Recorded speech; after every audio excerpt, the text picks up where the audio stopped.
better. What's poppin'? What's poppin'?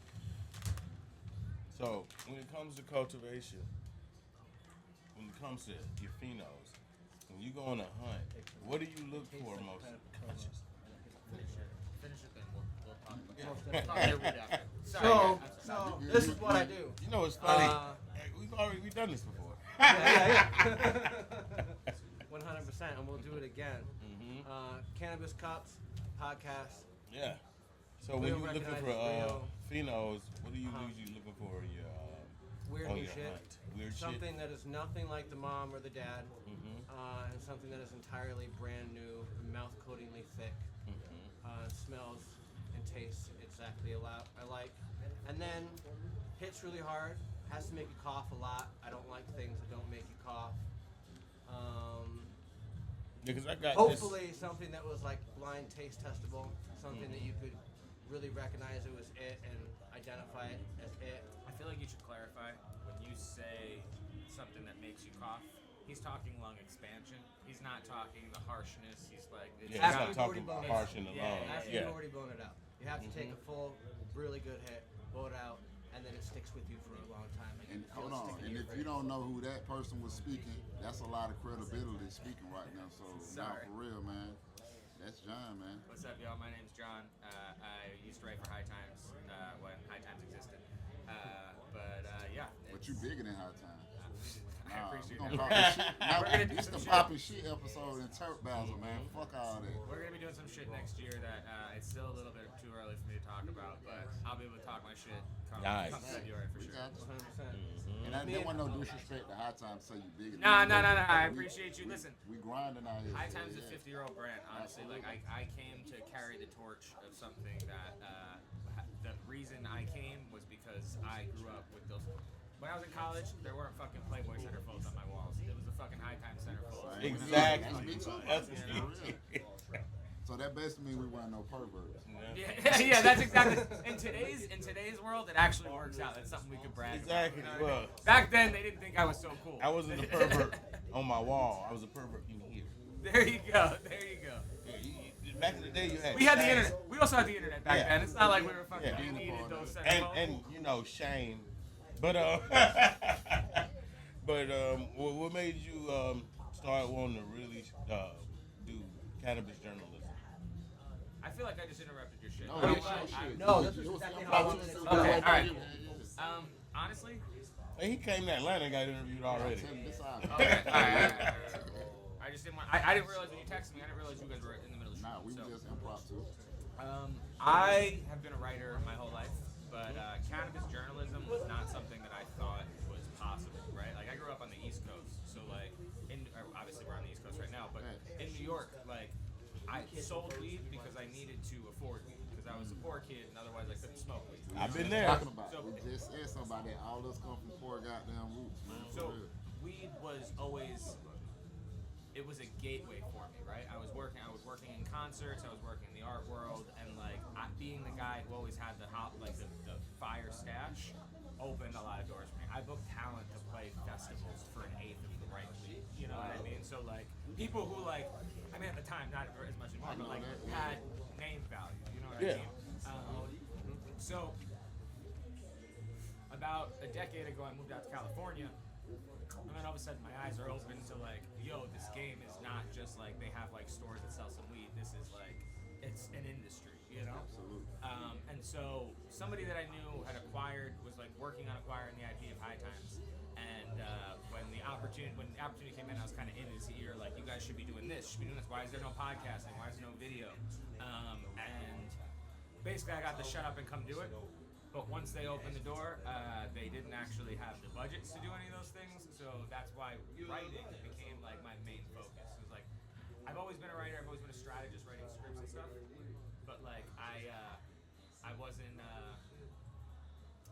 I never thought of journalism. Like I have a journalism degree at school, but I never thought weed journalism was like a path until I was like, okay, I need to actually be the voice to represent this people, because what we were doing at the time, we were representing the news, the politics, like the business side well, but not as much. And I hate to say this because like I don't want to be called this, but like the heady scene, you know what I mean? Like the no, there you go. No, exactly. I'm hurt. No. It's the way people refer to Heady Boys now. It's like they use it as if it's fucking.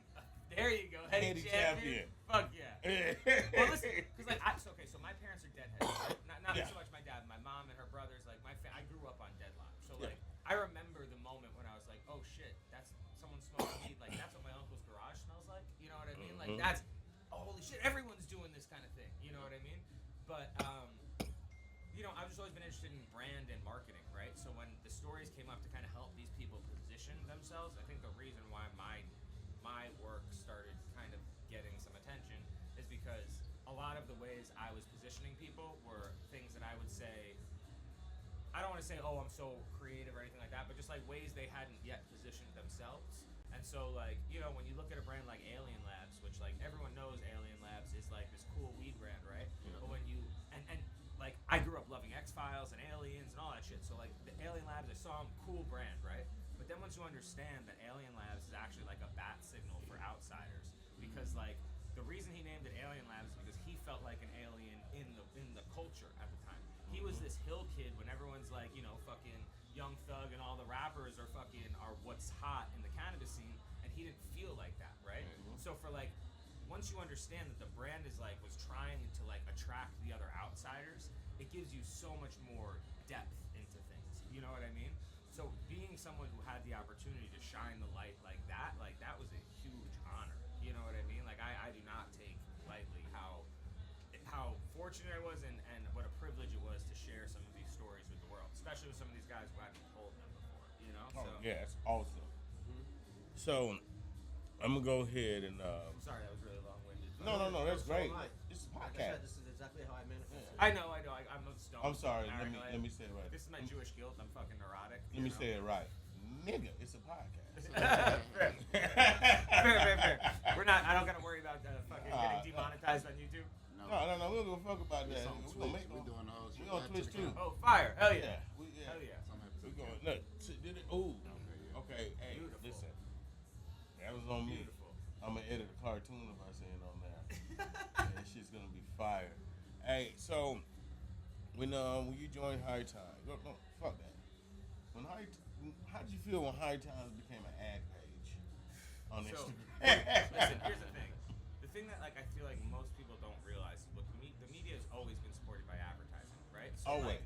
Like, the way that we consume ads has changed in all of our lifetimes, right? Like you're used to watching a TV show, there's a pause in the programming, you see the ad, whatever. Mm-hmm. If you're reading a newspaper, it's the only pages that are in color, right? Like things like that are details that intuitively tells you someone's trying to sell shit to you. In the world, once the internet moved over, the metrics shifted. You still needed to make the money to create the content, right? Mm-hmm. But the ways in which the advertisers wanted to share the messages, they wanted it to feel more organic, more authentic to what it was. So things like posting on your page and like sponsored content it felt more like native content and not an advertisement, right? So people started spending a ton of money for that. Yeah, I noticed. Once BuzzFeed came out and made clickbait and like fucking listicles the way, the whole game shifted, and all of a sudden, advertising became basically worthless. So if you wanted to make any money, the only way you could do it was partnering with the people like, okay, you're podcast guys, right? Mm-hmm. How many times have you been listening to a podcast and you hear an ad for Audible, or you hear an ad for fucking Casper mattress, or all Purple the time? Mattresses? Because those are the guys that have the bread and are interested in this type of consumer advertising. Mm-hmm. Most of the world is not. They want very specific, addressable advertising. We saw with display advertising, right? You'd see it all on the sidebars, then it became pop-ups. But our generation, we've been so accustomed to, we grew up with this, that now we just know what to tune out. It's harder to do that on Instagram, so people get like viscerally upset about it. Because it comes up on their feed and they don't realize intuitively this is an ad. They think this is something that's cool, and they kind of get let down. And like, listen, I think this is true for most cannabis brands, but a lot of brands in general. People don't think about consumer behaviors enough, and how like the actions that you take make people feel, and that drives purchasing decisions and how much they fuck with you and things like that, right? So to like bring it back to the Alien Lab example I just gave you. If you feel like an outsider and you don't feel like you really have a home in this community, or even just in life, and you know this is a brand for other outsiders, mm-hmm. you can shift your identity to be part of that community and like they welcome that, right? It's not lame. It's cool. It's like being part of it's like what fucking Gucci does or Chrome Hearts or any of these brands. You feel like you're part of a club because it represents all these different things. Hey man, that's what right? the smoke gotta do. That's what we done did in the past 4 years. To your point, like that's my thing. I like to make sure we focus more on the consumer and focus more on the data of people who come to our events, watching our shows, saying what's up to us, want to smoke, want some weed. I think that you guys, and I don't know if you intentionally tapped into this, but the reason why everything's shifting to video, why podcasting is so important is twofold, right? Number one, people, especially lonely people who are at home by themselves or working or something like that, they want a friend and they want their opinions reflected back at them, right? So you guys know, we're a personality type. There are a bunch of people who know your personality type and they are coming to you because they want someone else to affirm their beliefs, right? Exactly. But the second and the more like instinctual thing is this is a lean back media form, right? When I write an article, if you want to read it, you have to pay attention to reading it, right? You can throw a podcast on in the background and it's like your friends are hanging out with you and you can just go do about whatever you're doing and then tune in when you hear something that's interesting to you, right? That's what I was saying. That's why All Def Digital and all those podcasts, because these people feel like they're friends with them. RDC, everything. It's also why I try to explain to people why long form is so important. I know everyone thinks, attention spans, they're not going to watch it, but they'll come back if you're having a conversation, you're talking about things they're interested in. They might not watch it all in one shot, but hey, on YouTube or Twitch or whatever, that's better for you. Like, then you get 2 or 3 views out of that one actual view because the person has to come back 2 or 3 times. You know what I mean? So exactly. There's a lot of just this media math that's shifting. It's the same thing with advertising. It's all shifting in real time, and people don't really know how. Like, listen, not to get political, but like maybe a good example is like how Trump has changed politics, right? Like, politics is not what it used to be. I went to college for this. Like, even when Obama got elected, right? And that was like, if you remember that moment, that was like a very divisive moment in our country, right? There were a lot of people who were like, "Oh, black man being president, we don't know if we can handle that." This, that, and the other thing. And there were people who were like really mad about it, right? Absolutely. But we didn't see the level of like visceral hate that we're seeing right now. And I don't think it's about Kamala, or Kamala. Sorry, before I'm supposed to say her name. But I don't think it's about Biden. I think it's just that like people are so fed up in this country and content has driven like the immediacy of like Twitter and stuff like that where everyone thinks their opinion matters and should be consumed and shit like that. We're in real time, like this is the fall of Rome. We just don't know it yet. You know what I mean?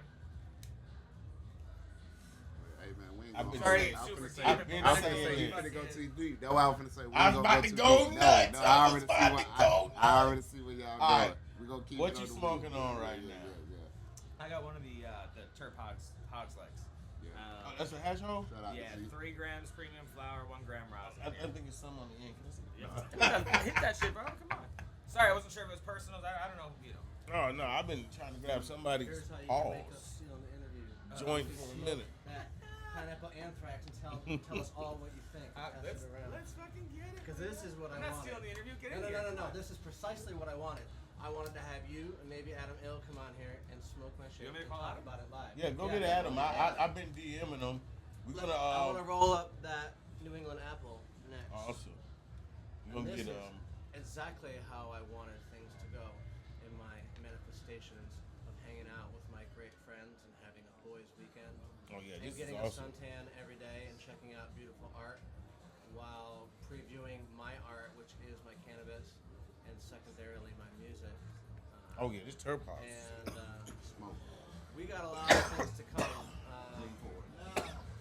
A lot of original, fun, intellectual property. A lot of authenticity coming back. Perfect. Coffer. It's a coffer. It's amazing. You know what we should do? We're going to pause on this. Yeah, we're gonna pause and wait till Adam come back. Yeah. Oh, Totally. I actually. Pick them, man. Adam is right over there at NWO. He's gonna join us. Oh yeah, NWO's coming too. But we're going to fit them in real quick. Get Fritz right quick. Yeah. Trade seats with them real quick. Oh, And sure. then we're Oh, going to yeah, pull sorry. y'all back in with It's all Adam. good. yeah. We're gonna cut this shit up. I'm fucking on the whole shit up. I didn't know. Nah, what was you going good, on. bro. My You bad. on point. Fritz, guys, get in here.